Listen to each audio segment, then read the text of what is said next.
Welcome back, everyone, to Echoes of Ihsan.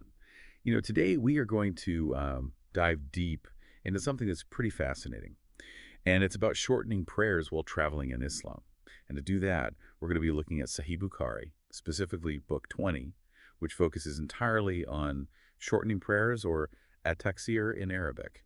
Yeah, I mean, it's really quite fascinating. The Hadiths, those are the narrations about the Prophet Muhammad's life. They give us these amazing glimpses into how faith was actually lived out in those early days. We're not talking about abstract rules here. We're seeing how these principles were applied by the Prophet himself. Yeah, exactly. It's like we get to peek right into early Islamic history.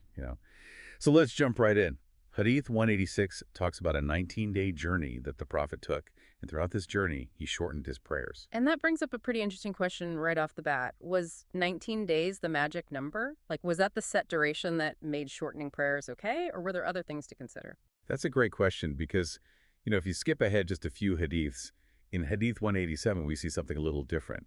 Anas, who was a companion of the Prophet, he describes shortening prayers during a much shorter stay in Mecca, only 10 days. Right. And to make things even more interesting, we have Hadith 188, where Caliph Uthman initially shortened his prayers at Mina. He was following the Prophet's example there, but then later on, he went back to offering the full prayers. It really gets you thinking when you see this kind of inconsistency, especially among people who were so close to the Prophet. Definitely. It's not as simple as just counting the days, is it? It seems like maybe there was a period of, I don't know, like an evolution in how this practice was understood and applied. Sure. Like maybe what the Prophet did in different situations set a kind of precedent that later became more, formalized into rules. I think that's a really insightful observation. I mean, the early Muslim community, they were figuring things out as they went, right? Trying to figure out how to take the Prophet's example and make it into practical guidelines. And these variations show us that process.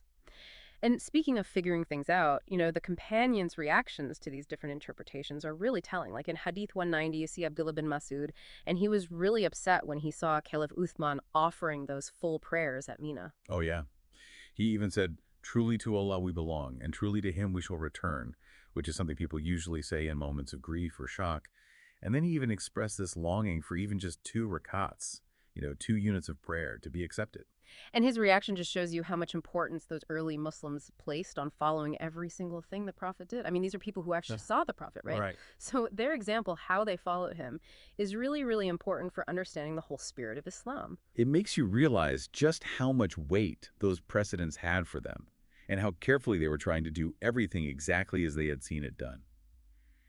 And before we go any further, I think it's really important that we're all clear on the difference between shortening prayers and combining prayers. Shortening means, reducing the number of rakats from 4 down to 2. Combining is when you pray 2 prayers together, like at the time for 1. You got it. Let's look at some examples. Hadiths 197 and 209 talk about combining prayers. The Prophet combined Maghrib, that's the sunset prayer, and Isha, the night prayer, while he was traveling. It was probably because of time, or just the urgency of the journey. So he didn't pray them separately, he just prayed them back to back, either at the time for Maghrib or Isha. It shows how practical and adaptable things could be while still fulfilling those religious obligations. Exactly. There's this beautiful balance, right? You uphold the essence of prayer, but you also adapt to the realities of travel. And then in Hadith 212, we see that when the Prophet was setting out on a journey before noon, he would combine Zuhr, the noon prayer, with Asr, the afternoon prayer. And to add to that, Hadith 213 tells us that if the journey started after noon, he would always pray Zuhr before leaving. So even when traveling, it was important to him to stick to the prayer times as much as possible. All these details, they paint this picture of how careful and dedicated the Prophet was when it came to prayer. He didn't just use travel as a reason to skip prayers or delay them. He found ways to fit them in, even with all the challenges of the journey. It really shows how important intention is. That desire to maintain that connection with the divine, no matter what the circumstances. Now, I want to talk about something that's always intrigued me, praying while riding. There's a bunch of hadiths, 198, 199, 200, and 201, all talking about how the Prophet would pray these optional prayers, nawafil they're called, while he was on his mount, facing any direction. And just to clarify for our listeners who might not be familiar, nawafil are those extra prayers, the ones you do on top of the 5 obligatory daily prayers. They're like these beautiful acts of devotion that go above and beyond the required acts of worship. And they really demonstrate, an individual's commitment to their faith. That's really helpful. Thanks for clarifying. So for these optional prayers, there was a lot of flexibility when traveling. But the hadiths are very clear about the obligatory prayers. Absolutely. For those obligatory prayers, the ones like Zuhr, Asr, Maghrib, Isha, and Fajr, the dawn prayer, the Prophet would dismount and he would face the Qibla, the direction of the Kaaba in Mecca. It shows that while there's flexibility in those optional acts, maintaining the proper form, the direction, that's crucial for the obligatory prayers. That distinction is important, right? It shows how the Prophet had this really nuanced approach to prayer, depending on the type of prayer, while still emphasizing that the core elements of the obligatory prayers, those were non-negotiable. I love the story in Hadith 204 where Anas bin Malik, who was a companion of the Prophet, was asked about why he was praying on his donkey facing a direction other than the Qibla. And his answer is so simple and powerful. He just said, if I had not seen Allah's apostle doing it, I would not have done it. It shows you the impact the Prophet's actions had on those early Muslims. It shaped their entire understanding of how to practice their faith. It really highlights how closely they watched him and tried to imitate him, even in the smallest details. It makes these hadiths so valuable for us today to understand the essence of Islamic practice. Okay, let's shift gears a little bit and look at hadiths 192, 193, and 194.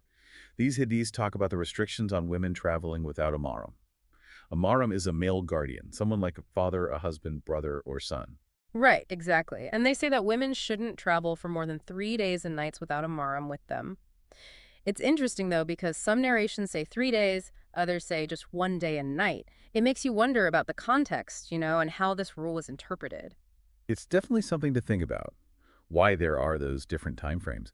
Maybe it reflects the fact that travel back then was a lot more, complex and potentially dangerous than it is today. What was considered a safe distance for a woman to travel alone, well, that could have varied depending on the circumstances. It's worth considering what the reasoning was behind this rule and how it might have reflected those societal norms and concerns for safety, especially for women back in that time. And it's also important to remember that how we understand and apply rulings like this, it's evolved over time. You have to take into account today's social contexts and safety measures, and honestly, maybe that deserves a whole deep dive of its own. I agree. But for now, let's turn our attention to another fascinating aspect of prayer: different postures. Hadiths 214 and 215 describe a time when the Prophet was injured after falling off his horse. He led the prayer while sitting, even though everyone else was standing. It's incredible how that incident shows us how adaptable prayer can be while still maintaining that communal aspect. The Prophet was injured, but it didn't stop him from leading the prayer. He just adjusted his posture to fit his physical limitations. Right. And what's interesting is that later on, he clarified that the congregation should follow the imam's posture. It shows how important unity and synchronization are during prayer, but also that different postures are allowed for valid reasons. Absolutely. And that leads us to Hadiths 216, 217, and 218, which go into more detail about praying while sitting or lying down because of illness or inability to stand. So it wasn't just limited to that one incident with the Prophet's injury. There were other cases where those alternative postures were permitted. Right. Like in Hadith 216, the Prophet says that praying standing earns you the most reward, but praying sitting gets you half, and praying lying down gets you half of what you'd get sitting. It shows how compassionate and flexible Islamic teachings are. They understand that physical limitations shouldn't stop someone from connecting with the divine. It's not just about the physical act, right? It's about the sincerity and the effort, even with those limitations. These hadiths are really reassuring for anyone who can't pray in the standard way. They show that those efforts are recognized and rewarded. And finally, let's look at Hadiths 219 and 220. They give us this really touching picture of how the Prophet prayed in his older years. As he got older and it became harder to stand, he started reciting the Quran while sitting and would only stand for those last verses before bowing. It's such a powerful image. Even in his old age, he never gave up on his devotion. He adapted his practice as his body changed. It's a reminder that prayer is a lifelong journey, and that Islam makes space for everyone, no matter their age or physical abilities. It's a testament to his unwavering commitment to prayer, and a beautiful example of how faith can change and adapt along with our life experiences.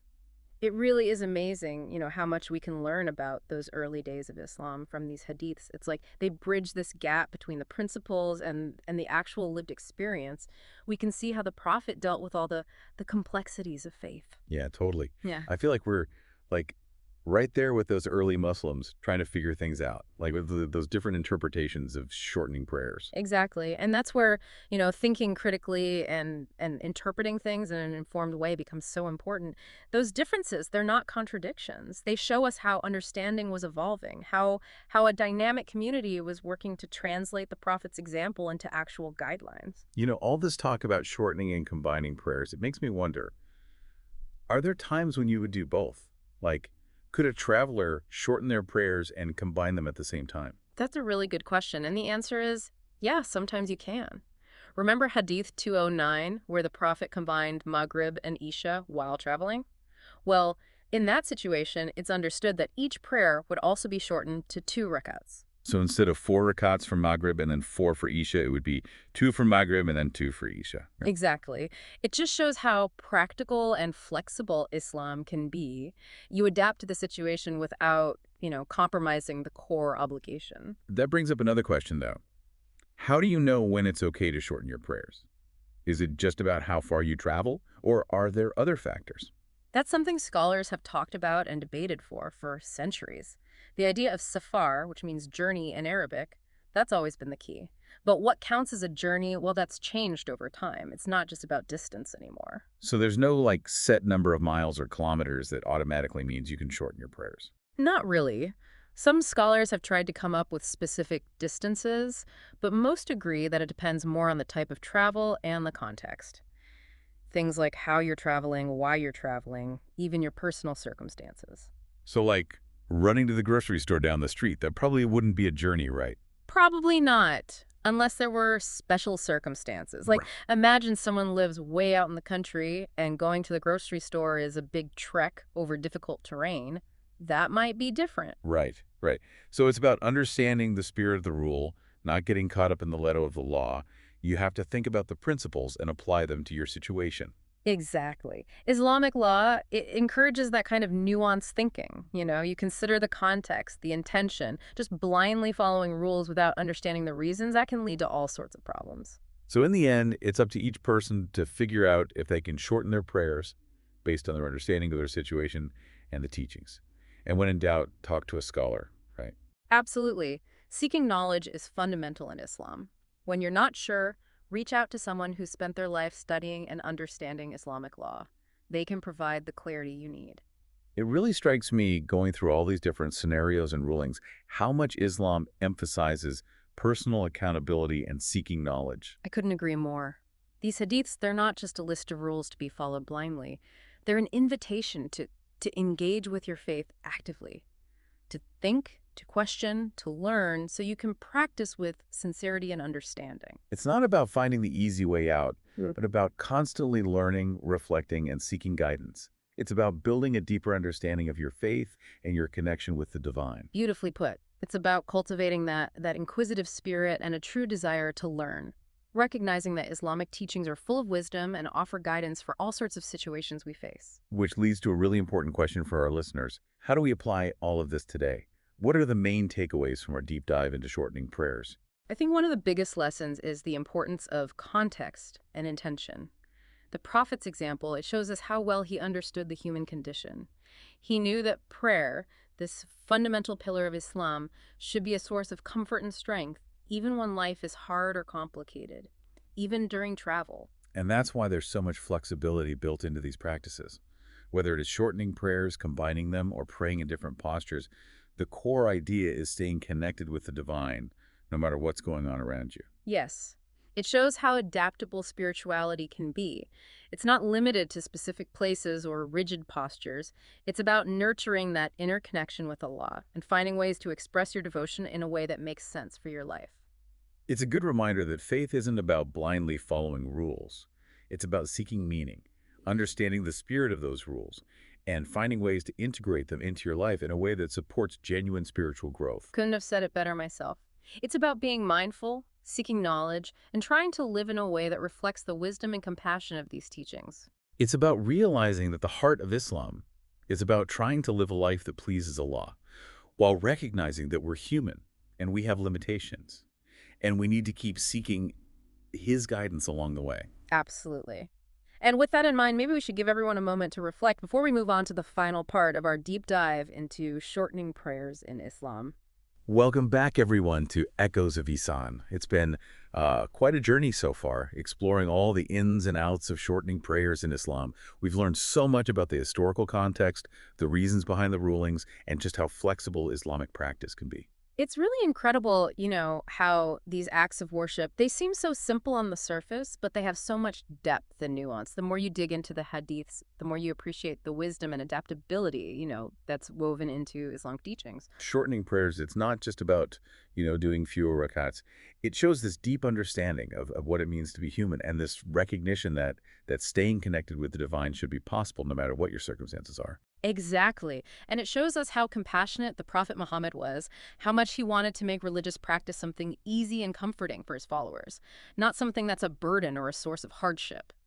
Throughout this whole discussion, it struck me how much emphasis there is on personal accountability and seeking knowledge. It's not about blindly following rules. It's about understanding the principles behind them and applying them to your life in a thoughtful way. That's so important. These hadiths, they're not just some rigid set of regulations. They're inviting us to really engage with our faith, intellectually and spiritually. They're telling us to ask questions, to seek clarification, to keep learning so we can practice with sincerity and understanding. It's not about finding the easy way out or a loophole. It's about being on this lifelong journey of learning, reflecting, and seeking guidance. It's about developing that curiosity, that real desire to understand the wisdom behind these practices. Remember that hadith the Prophet Muhammad said, seeking knowledge is an obligation upon every Muslim. And that means understanding our religious practices so we can do them with conviction, with a deeper connection to what they mean. So for our listeners out there, what advice would you give them? How can they, navigate all these nuances and make good decisions about shortening prayers? I'd say, first of all, be curious, be humble, embrace the chance to learn and grow. Don't be afraid to ask questions. If you're not sure about something, reach out to a scholar who can give you the context and insight you need. They've spent their lives studying Islamic jurisprudence. And remember, the goal isn't to find a shortcut or a way to get out of something, but Yeah. to really deepen your understanding and your connection with the divine. It's about finding that balance, between sticking to the principles of prayer and realizing that sometimes you need to be flexible. And it's important to remember that all of this is meant to help us spiritually, not to make us feel stressed or guilty.